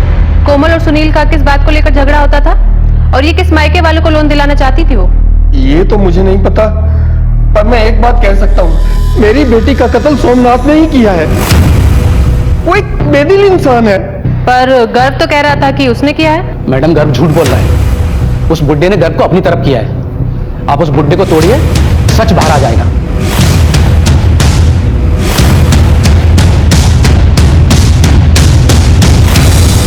गर्व, चलो, तुम्हें दूसरी जगह शिफ्ट करना है।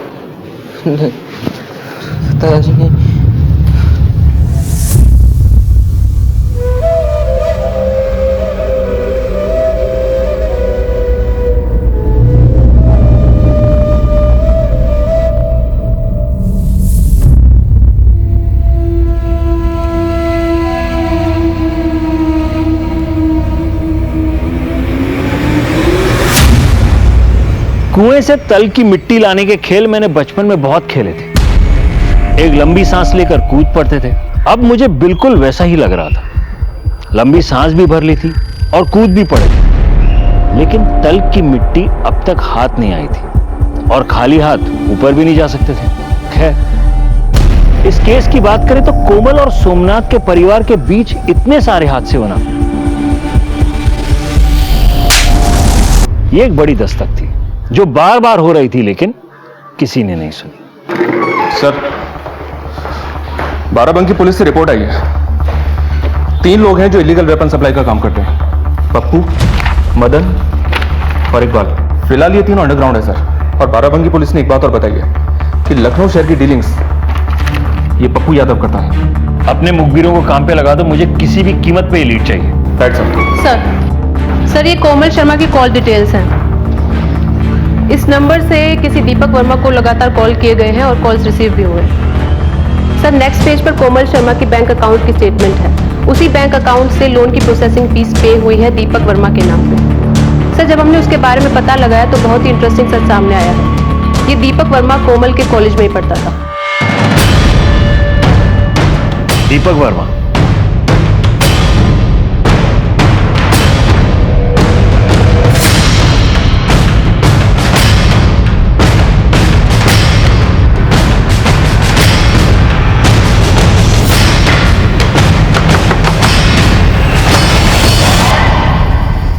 जी?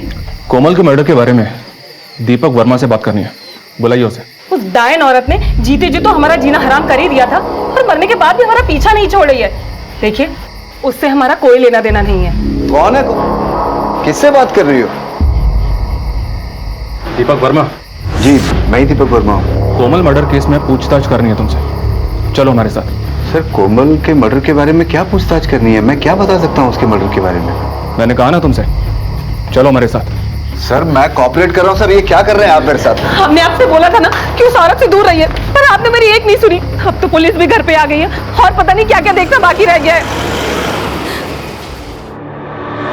जी हाँ सर, मेरी और कोमल के बीच में रेगुलर बातचीत होती रहती थी सर। दरअसल कोमल और मैं बचपन के अच्छे दोस्त हैं सर, एक दूसरे को बहुत अच्छी तरह से जानते थे। कोमल तुम्हें लोन क्यों दिलवाना चाहती है? इस लोन के चक्कर में कोमल और उसके पति सुनील के बीच झगड़े भी हुआ करते थे, क्यों? सर अब उन दोनों के बीच में झगड़े क्यों होते थे ये तो मैं नहीं जानता हूँ सर, लेकिन हाँ सर कोमल जेन्युइनली मुझे लोन दिलवाने में मदद करना चाहती थी सर। सर मैं बाल बच्चेदार आदमी हूँ सर, कोई मेरा काम तो बना नहीं, लेकिन ये परेशानी खामखा गले पड़ गई है। मर्डर वाले दिन कहाँ थे तुम? कानपुर में था सर, अपने बिजनेस सेटअप के सिलसिले में। कहाँ रुके थे? सूर्या होटल में। ठीक है, जरूरत पड़ी तो फिर बुलाएंगे। Thank you sir.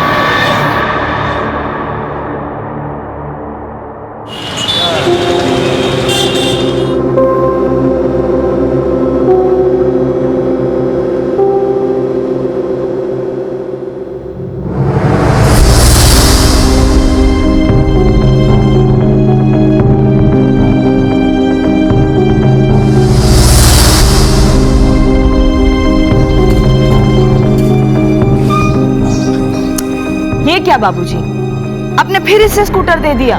कोमल, ये मेरा पोता है, एक फौजी का पोता। मैं इसे हर तरह से तैयार करूंगा। स्कूटर क्या, मैं इसे कार चलाना भी सिखाऊंगा, है ना घर? यस।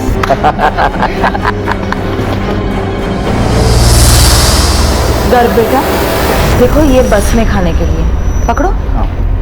ये शॉर्ट रिसेस का और ये वाला लॉन्ग रिसेस का पूरा खत्म करना। हाँ और सुनो बेटा, जो हुआ उसे भूलने की कोशिश करना।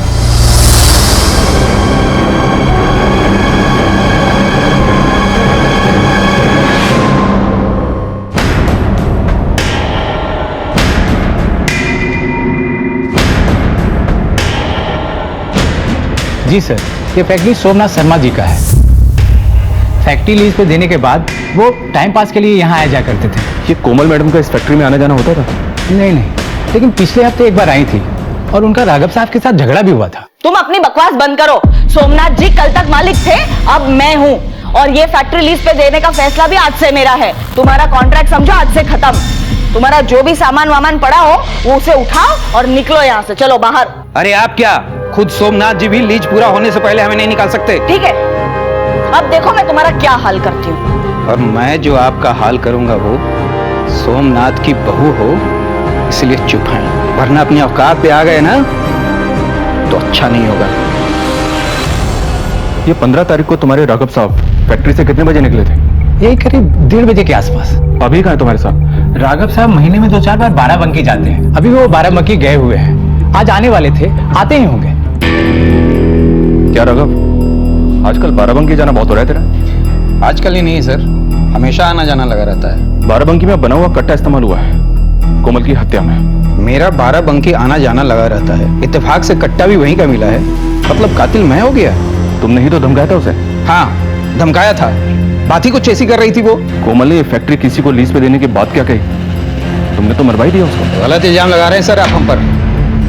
बहुत वफादारी के साथ अपना काम करता आया हूँ। वो औरत पहले अपना घर चला ली, और चली थी फैक्ट्री हथियाने। अभी हमारा कॉन्ट्रैक्ट खत्म भी नहीं हुआ था। राघव, कोमल ये फैक्ट्री किसको लीज पे देना चाहती थी? किसको लीज पे देना चाहती थी, किससे बात कर रही थी, मैं कैसे बता सकता हूँ सर आपको। ठीक है, आज के बाद जब भी बाराबंकी जाओगे ना तो मुझसे पूछ के जाना, समझे? कभी कभी हम मेहनत तो बहुत करते हैं मगर परिणाम नहीं मिलता। मगर इस केस में हमारी मेहनत ने जो रंग लाया था उसे देखकर आप भी हैरत में पड़ जाएंगे। शुरू से ही मेरी 99% गट फीलिंग ये कह रही थी कि ये दोनों निर्दोष हैं। मैंने ये तेरा इल्जाम अपने सर ले लिया है। हाँ, कोई इंस्पेक्टर कोई पुलिस वाला तुझे पूछे ना तो बोलना दादाजी को बचाने के लिए तूने ये सब किया है। दादाजी आपने मम्मी को नहीं मारा? ये क्यों पूछ रहा है तू? क्योंकि मैंने तो मम्मी को नहीं मारा। मैंने आपको घर से निकलते हुए देखा। दादाजी,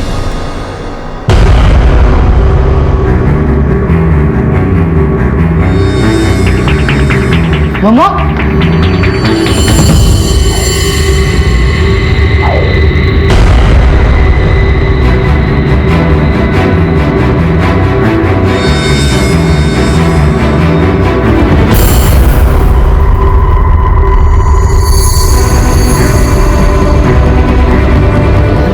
घर में मैंने मम्मी की लाश देखी, इसलिए पूछ रहा आपने मम्मी को मारा।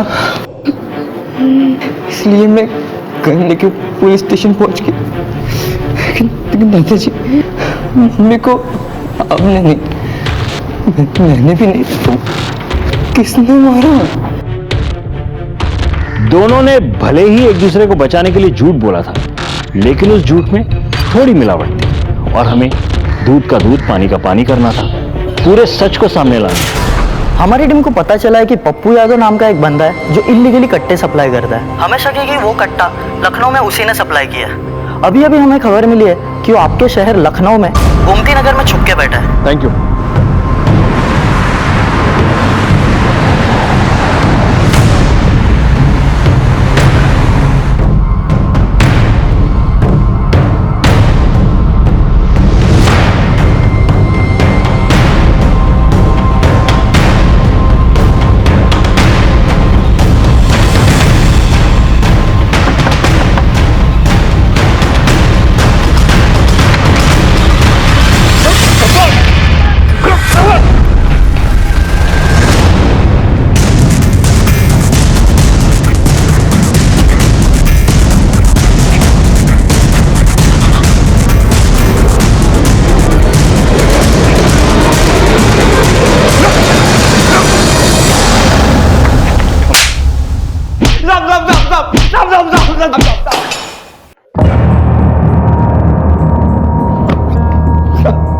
किसको बेचा था कट्टा?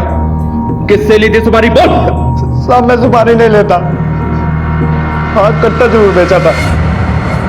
ध्यान से देख, इन चारों में से किसी को बेचा था? हाँ साहब, मैंने कट्टा किसी आदमी को नहीं, औरत को बेचा था। इस केस में तो सिर्फ दो ही औरतें हैं जिस पे शक किया जा सकता है। एक रस्तोगी की पत्नी नंदा, दूसरी दीपक की पत्नी माला। लेकिन सर लगता नहीं है कि वो दोनों ऐसा कर सकते हैं। अमर, हमें कदम बा कदम चलना है, किसी भी पॉसिबिलिटी को रूल आउट नहीं कर सकते हम। ध्यान से देख और पहचान, इनमें से कौन सी औरत है वो? इनमें से कोई नहीं है साहब, वो तो कोई और थी। अमर, स्केच आर्टिस्ट को बोलो।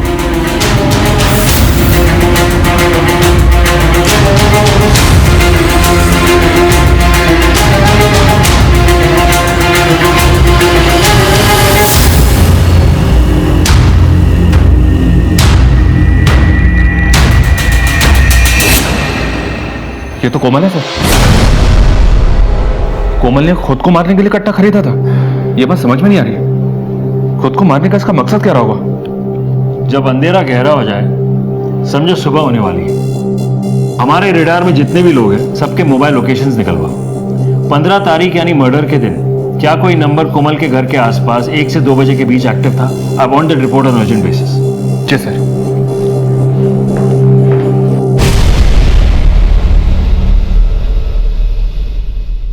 बाबा, मेरी मौत की जिम्मेदार कोमल है। हमें नीचा दिखाने के लिए वो खुद बहुत गिर गई। उसने गर्व को भी हमसे दूर कर दिया। अब मैं और बर्दाश्त नहीं कर सकता। मुझे माफ कर देना बाबा।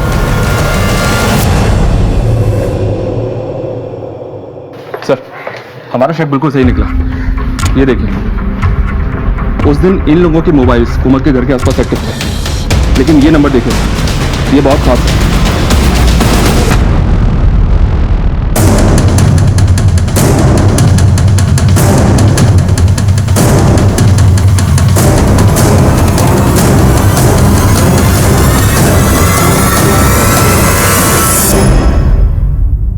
मैं आपको शुरू से बोल रहा हूँ कि 15 तारीख को मैं कानपुर में था सर, तो मैं लखनऊ में कैसे हो सकता हूँ? तुम सही कह रहे हो। हम भी यही सोच रहे थे कि जो आदमी कानपुर में है वो लखनऊ कैसे आ सकता है। इसीलिए हमारी टीम खुद कानपुर गई। हाँ मैम, दीपक सिंह ने होटल बुक किया था 15 तारीख को और वो आए भी थे, लेकिन रात को 9 बजे। कोमल का मर्डर हुआ दोपहर 2 बजे। लखनऊ से कानपुर का सफर तूने तय किया केके ट्रेवल्स की कार में। शाम को 6 बजे तू यहां से निकला और तकरीबन 45 मिनट एक ढाबे पर खाना खाने के बाद 9 बजे तू सूर्या होटल पहुंचा। अब इतने सारे सबूत दे दिए हैं तो आंखों के सामने अंधेरा छा गया होगा ना दीपक? अब सच सच बताओ, वरना सच उगलवाने के तरीके आते हैं। मैं सब बताता हूँ सर, सब सच बताता हूँ सर। सर, ये कहानी हमारे कॉलेज डेज की है। मैं और कोमल एक दूसरे से बहुत प्यार करते थे। हम शादी करना चाहते थे सर, लेकिन मैं लाइफ में सेटल नहीं था, इसलिए कोमल के पापा ने उसकी शादी सुनील से कर दी और मैंने भी बाद में माला से शादी कर दी। हम दोनों ही अपनी जिंदगी में आगे बढ़ चुके थे, लेकिन 3 महीने पहले मेरी मुलाकात अचानक कोमल से हो गई। अरे दीपक, अरे कोमल, तुम कितने सालों बाद कैसे हो? मैं ठीक हूँ यार, तुम कैसी हो? बढ़िया बढ़िया। और यहाँ कैसे, क्या चल रहा है? सब ठीक चल रहा है। अभी कोलकाता से अपना बिजनेस पूरा का पूरा रैप अप करके यहाँ आया हूँ। अच्छा।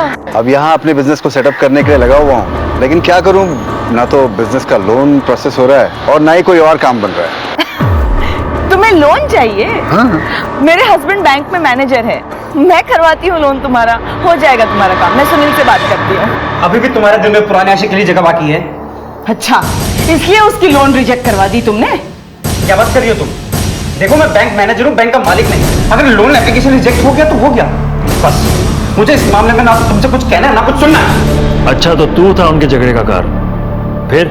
सर, सुनील की मौत के बाद कोमल वापस अपने मायके में रहने के लिए आ गई और इसी दौरान हम दोनों की नजदीकियां और बढ़ गई। तुमने क्यों छोड़ दिया मुझे दीपक? मैं आज भी तुम्हारी हूँ, प्लीज मुझे दोबारा अपना लो। शायद हम एक दूसरे के लिए ही बने हैं दीपक। कोमल, अब मैं कभी तुम्हें दोबारा छोड़कर नहीं जाऊंगा, कभी नहीं। कोमल सोमनाथ की फैक्ट्री भी लीज पे तुझे ही देना चाहती थी ना? जी सर। सर, ये सच है कि कोमल ने मेरे लिए ही फैक्ट्री के मैनेजर राघव से पंगा लिया था। मेरी और कोमल की नजदीकियों की खबर मेरे घर तक पहुंच गई थी सर, और मेरा और मेरी पत्नी के बीच रोज झगड़ा शुरू हो गया था। और इसी बीच कोमल के हाथ सुनील का सुसाइड नोट लग गया।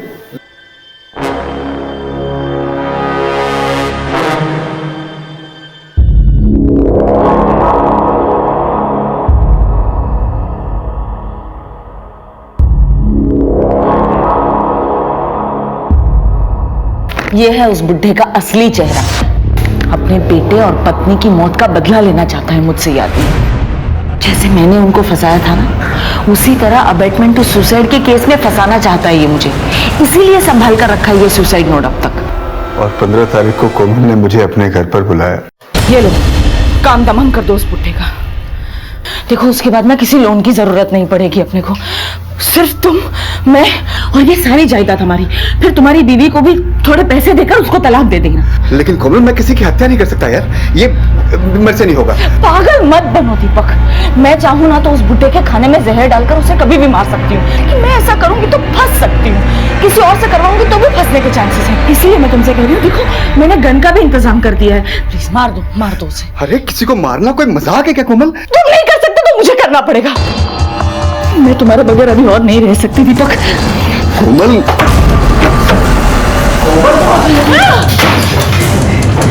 मुझे जाने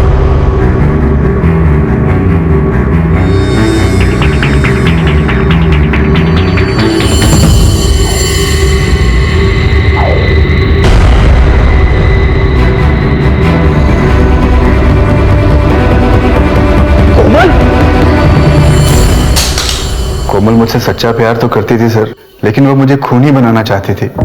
मैं अपना बस एक छोटा सा फायदा देख रहा था, लेकिन वो मेरे साथ बड़े बड़े सपने देखने लग गई थी सर। उसका मेरे प्रति प्यार दीवानगी में बदल चुका था, और एक दिन सुसाइड नोट के डर से अपने ही हाथों अपनी ही जान गंवा दी उसने। तुम्हारे कारण एक परिवार बर्बाद हो गया, एक बच्चा अनाथ हो गया। अब सड़ो यहीं जेल में, इसी के हकदार हो तुम।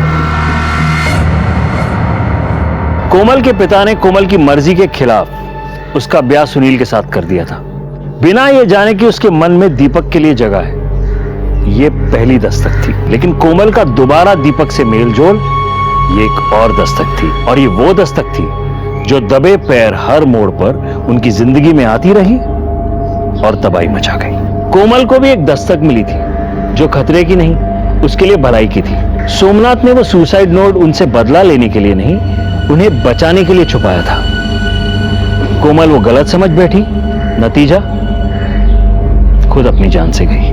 गलतियां हम सबसे होती हैं, अपनी गलतियों को सुधारना हम सबका फर्ज है, लेकिन गलतियों को दोहराना बर्बादी को दावत देना है। फिर मिलेंगे एक और अनोखे केस के साथ, तब तक के लिए देखते रहिए क्राइम पेट्रोल दस्तक। मकसद बताना नहीं, बचाना है। क्राइम पेट्रोल के ऐसे ही मजेदार एपिसोड्स देखने के लिए हमारे चैनल को सब्सक्राइब करें